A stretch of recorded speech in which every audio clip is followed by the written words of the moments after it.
अक्सर जब हम किसी मेडिकल डायग्नोसिस की बात करते हैं ना, तो हम एक सटीक नतीजे की उम्मीद करते हैं। मतलब मान लीजिए किसी की हड्डी टूटती है तो एक्सरे में वो टूटी हुई सफेद लाइन बिल्कुल साफ दिखती है। हाँ बिल्कुल, डॉक्टर बस इशारा करके कह देता है कि देखिए ये रही समस्या। हाँ, और ये रहा इसका इलाज।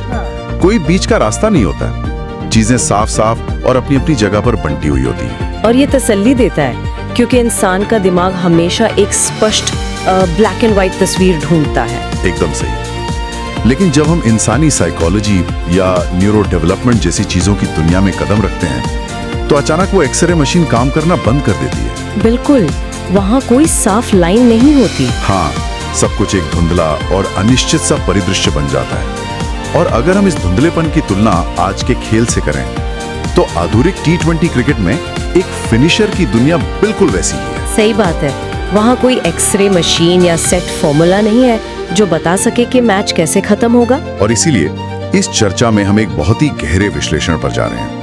हमारा आज का विषय है T20 क्रिकेट में एक फिनिशर के रोल का बदलता रूप। पिछले कुछ दिनों से हम जितेश शर्मा के इंटरव्यूज, टाइम्स ऑफ इंडिया के डीप एनालिटिक्स और ANI न्यूज की रिपोर्ट्स खंगाल रहे थे। और विकिपीडिया और क्रिक ट्रैकर के डेटा भी हमने देखे हैं। बिल्कुल। तो हमारा मकसद ये समझना है कि इस धुंधले अनिश्चित माहौल में एक खिलाड़ी कैसे सरवाइव करता है। कैसे एक इंसान जो शायद क्रिकेटर बनना ही नहीं चाहता था, वो आज के दौर के सबसे मुश्किल और दबाव वाले रोल का मास्टर बन गया। चलिए इसको थोड़ा डिटेल में समझते हैं। यहाँ सबसे दिलचस्प बात यह है कि ये सफर सिर्फ छक्कों और चौकों के बारे में नहीं है। अगर हम उन सभी आर्टिकल्स और डेटा को एक साथ रखकर देखें ना, तो जितेश शर्मा की कहानी दरअसल अडेप्टेबिलिटी यानी हालात के हिसाब से खुद को पूरी तरह से रीवायर करने का एक मास्टर क्लास है। तो मतलब क्रिकेट अब सिर्फ गेंद और बल्ले का खेल नहीं रहा? एकदम नहीं, ये अब एक साइकोलॉजिकल वॉरफेयर बन चुका है और जितेश उसका जीता जागता सबूत है। और इस साइकोलॉजिकल वॉरफेयर की शुरुआत कहाँ से हुई ये जानना बहुत जरूरी है, क्योंकि किसी भी इंसान की मौजूदा मानसिकता को समझने के लिए उसकी जड़ों तक जाना पड़ता है। बिल्कुल, उनकी शुरुआत समझना बहुत जरूरी है। मैंने ANI न्यूज के उस इंटरव्यू में एक बहुत ही चौंकाने वाला किस्सा पढ़ा था। जितेश का क्रिकेट में आना एक बहुत बड़ा इत्तेफाक था। बचपन में उनका सपना था कि वो आर्मी या एयरफोर्स ज्वाइन करें।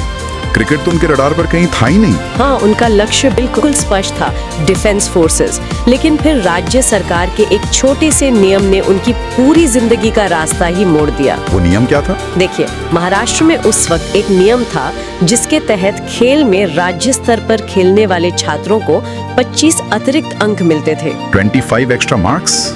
जी हाँ, सिर्फ अपने बोर्ड एग्जाम्स में वो 25 नंबर जोड़ने के लालच में जितेश और उनके कुछ दोस्त स्कूल के क्रिकेट ट्रायल्स में चले गए। अरे वाह! और जब वे मैदान पर पहुंचे तो हर कोई बैटिंग या बॉलिंग करना चाहता था।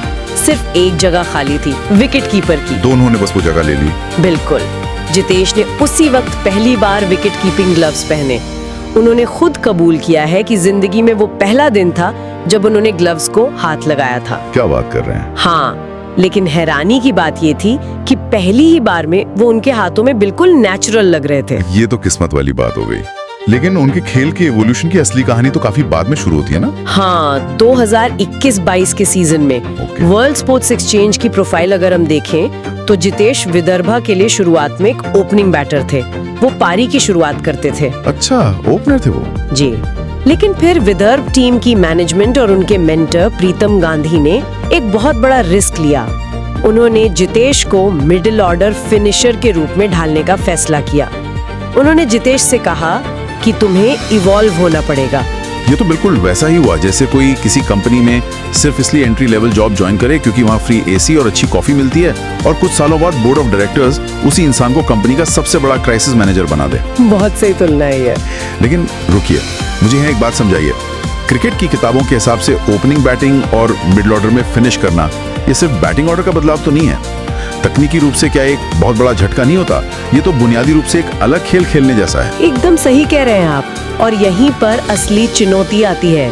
देखिए, एक ओपनर के तौर पर जब आप मैदान में उतरते हैं तो आपके पास एक सेट टेम्पलेट होता है। नई गेंद है, स्विंग मिलेगी, लेकिन आपके पास फील्ड रेस्ट्रिक्शंस का फायदा है। मतलब आप थोड़ा समय ले सकते हैं, बिल्कुल, आप पहली 10-15 गेंदें सिर्फ ये देखने के लिए ले सकते हैं कि पिच कैसा बर्ताव कर रही है, लेकिन एक फिनिशर के पास क्रीज पर सेट होने के लिए एक भी गेंद नहीं होती। उसे पुरानी गेंद और बिना फील्ड रेस्ट्रिक्शंस के खेलना होता है। मतलब उन्हें पहली गेंद से वो गियर शिफ्ट करना होता है जो एक ओपनर 30 गेंदें खेलने के बाद करता है। हाँ, और ये शिफ्ट शारीरिक से ज्यादा पूरी तरह से एक मेंटल रीप्रोग्रामिंग है। मेंटर प्रीतम गांधी ने जितेश को यही समझाया कि उन्हें अपने पारंपरिक रेड बॉल क्रिकेट के सारे सबक भुलाने होंगे। सबक भुलाने होंगे मतलब जो बचपन से सीखा है वो सब। हाँ, सोचिए, एक बल्लेबाज सालों तक ये सीखता है कि कोहनी हमेशा ऊपर रहनी चाहिए, सिर बिल्कुल स्थिर होना चाहिए और गेंद को हमेशा नीचे यानी वी में खेलना चाहिए। लेकिन एक फिनिशर को क्या करना होता है? उसे तो बस मारना होता है। बिल्कुल, उसे गेंद के नीचे आकर उसे हवा में उठाना होता है। उसे अपनी कोहनी की वो किताबी पोजीशन छोड़नी पड़ती है ताकि बल्ले की स्पीड बढ़ाई जा सके। यानी जो मसल मेमोरी उन्होंने सालों की मेहनत से बनाई थी उसे तोड़ना पड़ा। एकदम। जब तक आप पुरानी किताबी तकनीक को नहीं छोड़ेंगे तब तक आप पुरानी गेंद पर पहली गेंद पे छक्का कैसे मारेंगे? सही बात है। और दिमाग की इसी रीवायरिंग ने क्रिकेट को देखने का उनका नजरिया ही बदल दिया। जब आप अपनी तकनीक को इस तरह से तोड़कर दोबारा बनाते हैं ना, तो खेल के प्रति आपका अप्रोच भी बदल जाता है। बिल्कुल बदल जाता है। मैंने टाइम्स ऑफ इंडिया के एशिया कप 2025 के विश्लेषण में पढ़ा था। जितेश ने इस बात को बहुत गहराई से समझाया है। उनका कहना है कि टॉप 3 बैटर्स के पास एक बेसिक प्लान होता है क्योंकि उन्हें पता है कि पारी में 120 गेंदें फेंकी जानी है। हाँ, एक रोड मैप होता है उनके पास। लेकिन फिनिशर्स की दुनिया तो अनिश्चितता से भरी है। बिल्कुल। जितेश ने कहा था कि उनके लिए मैच तब शुरू होता है जब वो बाउंड्री रोप के पार कदम रखते हैं। उन्हें नहीं पता होता कि आज उन्हें खेलने के लिए कितनी गेंदें मिलेंगी। 20 गेंदें मिलेंगी या सिर्फ 2? सही कहा। टीम का स्कोर 200 के पार होगा या फिर टॉप ऑर्डर ताश के पत्तों की तरह बिखर चुका होगा। इसी अनिश्चितता के बीच उन्हें मैदान पर जाते ही अपना गेम प्लान बनाना होता है। और टीम कोलैप्स के वक्त तो इंस्टिंक्टिवली प्लानिंग चेंज करनी पड़ती है। और इसी बेखौफ मानसिकता ने क्रिकेट की दुनिया के सबसे बड़े भ्रम को तोड़ दिया है। जितेश का कहना है कि मैचअप थियरी अब पूरी तरह से खत्म हो चुकी है। ये एक बहुत बड़ा स्टेटमेंट है ना? हम हमेशा सुनते आए हैं कि अगर सामने लेफ्ट आर्म स्पिनर है तो राइट हैंड बैटर को फायदा होगा, या ऑफ स्पिनर है तो बाएं हाथ के बल्लेबाज को दिक्कत होगी। पहले बॉलर्स का खौफ होता था। हाँ, लेकिन जितेश का साफ कहना है एनीवन कैन हिट नाउ, यानी अब कोई भी किसी को भी मार सकता है। उन्होंने उदाहरण दिया कि अब रजत पाटीदार दुनिया के बेहतरीन लेफ्ट आर्म स्पिनर्स को आसानी से स्टैंड्स में पहुंचा देते हैं। और निकोलस पूरन एक ऑफ स्पिनर को एक ही ओवर में तहस नहस कर देते हैं। बिल्कुल। और सबसे बड़ा उदाहरण तो खुद जसप्रीत बुमराह का है। लोग जसप्रीत बुमराह जैसे घातक गेंदबाज को रिवर्स स्वीप मार रहे हैं। बुमराह को रिवर्स स्वीप मारना कोई छोटी बात नहीं है। पर मुझे यहाँ थोड़ा रुकना पड़ेगा। देखिए, तो इस सब का क्या मतलब निकलता है? आजकल हर आईपीएल फ्रेंचाइजी डेटा एनालिटिक्स पर करोड़ों रुपए खर्च कर रही है। उनके पास हर खिलाड़ी का पूरा डेटाबेस होता है। तो ऐसे में जितेश का ये कहना कि मैचअप्स और डेटा अब काम नहीं आते, क्या ये डेटा को बिल्कुल नजरअंदाज करना एक खतरनाक रिस्क नहीं है? अगर हम इसको बड़े पैमाने पर देखें ना, तो कोई भी टीम डेटा को कूड़ेदान में नहीं डाल रही है। डेटा आपको एक बहुत मजबूत नींव देता है। डेटा आपको ये बताता है कि किसी खिलाड़ी की पुरानी आदतें क्या हैं। अच्छा। लेकिन खेल के मैदान पर आपकी इंस्टिंक्ट और उसी पल में किया गया इनोवेशन उस डेटा को फेल कर देता है। डेटा अतीत बताता है, लेकिन मैदान पर इनोवेशन ही भविष्य तय करता है। जैसे बुमराह को रिवर्स स्वीप मारना। बिल्कुल। जब बुमराह यॉर्कर डालने के लिए दौड़ते हैं तो डेटा कहता है कि बल्लेबाज सीधे बल्ले से खेलेगा या ब्लॉक करेगा। एनालिटिक्स टीम इसी आधार पर फील्ड सेट करती है। लेकिन जब बल्लेबाज अचानक अपना स्टांस बदलता है और रिवर्स स्वीप खेल देता है तो वो पल भर में उस पूरे डेटा मॉडल को गलत साबित कर देता है। और उसी बेखौफ माइंडसेट के साथ तो भारत ने 2025 का एशिया कप भी जीता था। एकदम सही। जब विकेट गिरते हैं तो कोई स्प्रेडशीट काम नहीं आती, तब आपका इनोवेशन काम आता है। और उस इनोवेशन और निडर अप्रोच का क्या नतीजा निकला, ये हमें 2025 के आईपीएल मेगा ऑक्शन में देखने को मिला। ओहो, वो ऑक्शन तो इतिहास के पन्नों में दर्ज हो गया। बिल्कुल। क्रिक ट्रैकर और हिंदुस्तान टाइम्स की रिपोर्ट्स के मुताबिक जितेश की सैलरी पंजाब किंग्स में सिर्फ 20 लाख रुपए थी। सिर्फ 20 लाख? लेकिन आरसीबी ने उन्हें 11 करोड़ रुपए में खरीदा। मतलब ये पिछले साल के मुकाबले 5500%, 5500% का रिकॉर्ड सैलरी हाइक है। 5500% का उछाल। आरसीबी एक बहुत ही स्पष्ट रणनीति के साथ उन्हें टीम में ला रही थी। उन्हें अपने सबसे भरोसेमंद फिनिशर को रिप्लेस करना था, दिनेश कार्तिक को। हाँ, जो उनके दूसरे मेंटर भी हैं। आरसीबी जानती थी कि एक सच्चे भारतीय फिनिशर की कीमत क्या होती है। और जितेश ने इस प्राइस टैग को मैदान पर बिल्कुल सही साबित किया। एनडीटीवी की रिपोर्ट उस ऐतिहासिक मैच का जिक्र करती है। आरसीबी को लखनऊ के खिलाफ 228 रनों का विशाल लक्ष्य हासिल करना था। वो मैच तो भुला ही नहीं भूलता। हाँ, 123 रन पर 4 विकेट गिर चुके थे और सबसे बड़ी बात, विराट कोहली आउट होकर पवेलियन लौट गए थे। और कोहली के आउट होते ही जो दबाव आता है वो किसी भी नए खिलाड़ी को तोड़ सकता है। लेकिन तब जितेश ने जो पारी खेली, उन्होंने सिर्फ 33 गेंदों में नाबाद 85 रन बनाए। उनका स्ट्राइक रेट 257 के पार था। मैच के बाद जितेश ने बताया कि उस मुश्किल वक्त में उन्हें दिनेश कार्तिक की एक सलाह याद आई, जस्ट टेक इट डीप, यानी मैच को आखिर तक ले जाओ। और वो मैच सच में बिल्कुल आखिर तक गया। आखिरी गेंद पर रनआउट का वो ड्रामा। अरे हाँ, वो नॉन स्ट्राइकर एंड पर जितेश रनआउट हो गए थे, लेकिन ऋषभ पंत ने अपील वापस ले ली थी और उसी साल आरसीबी ने अपना पहला आईपीएल खिताब जीता। उस जीत के बाद तो जितेश का कॉन्फिडेंस अलग ही लेवल पे था। हिंदुस्तान टाइम्स की रिपोर्ट में रणवीर अल्लाबादिया के पॉडकास्ट का जिक्र है। हाँ, जहाँ जितेश ने पंजाब, दिल्ली और लखनऊ को रोस्ट किया था। बिल्कुल। जब उनसे पूछा गया कि ये टाइटल लेस टीम्स कब जीतेंगी, तो उन्होंने बेबाकी से कहा कि ये बची रहेंगी। स्वैग है भाई। लेकिन यहाँ मेरा एक सवाल है, हम इस टेक इट डीप वाली बात पर वापस आते हैं। हाँ, बताइए। मैं हैरानी जताते हुए पूछ रहा हूँ कि एक तरफ आप पर 11 करोड़ का भारी दबाव है, दूसरी तरफ विराट कोहली जैसा लेजेंड आउट हो चुका है, रिक्वायर्ड रन रेट आसमान छू रहा है। ये तो एक प्रेशर कुकर सिचुएशन हो गई जहाँ सेफ्टी वाल्व खराब हो। बिल्कुल। ऐसे में कोई आपसे कहे कि मैच को आखिर तक ले जाओ, तो प्रैक्टिकली ये कैसे मुमकिन है? आप इंतजार कैसे कर सकते हैं? ये सवाल बहुत अच्छा है। देखिए, दिनेश कार्तिक का टेक इट डीप फॉर्मूला कोई रन रेट धीमा करने की सलाह नहीं है।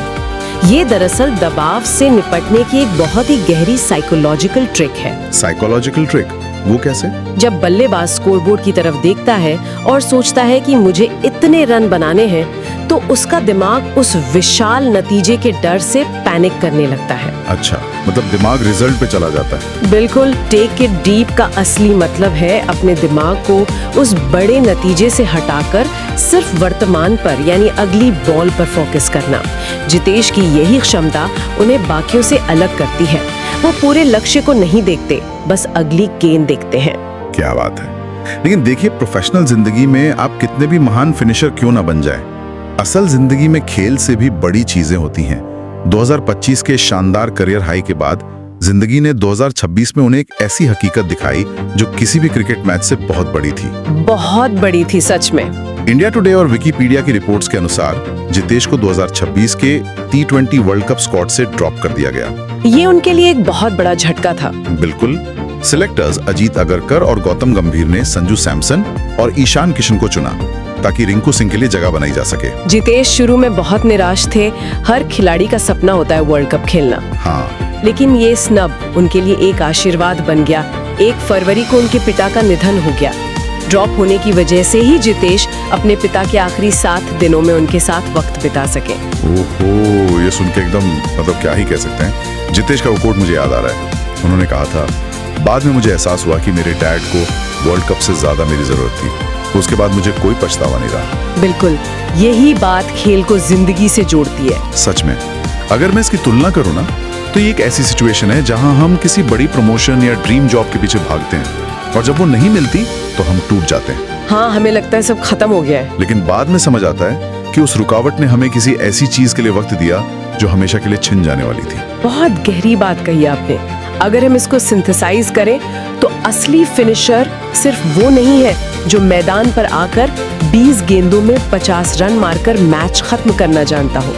एक सच्चा फिनिशर वो है जो जिंदगी के अनिश्चित हालातों को ग्रेस और ग्रैटिट्यूड के साथ हैंडल करना जानता है। बिल्कुल। और अब वो आईपीएल 2026 के ओपनिंग मैच में, जहां आरसीबी का मुकाबला एसआरएच से है, वो फिर से मैदान में उतरने को तैयार है। तो इस चर्चा का सार निकालते हुए हमने जितेश शर्मा की कहानी से बहुत कुछ सीखा। हाँ, एक अनजान शुरुआत से लेकर बिल्कुल, सिर्फ 25 मार्क्स के लिए खेलना, फिर डेटा को चुनौती देना, 11 करोड़ का प्रेशर हैंडल करना, और सबसे जरूरी अपनी प्रोफेशनल विफलताओं के अंदर छुपे पर्सनल आशीर्वाद को पहचानना। एकदम सही।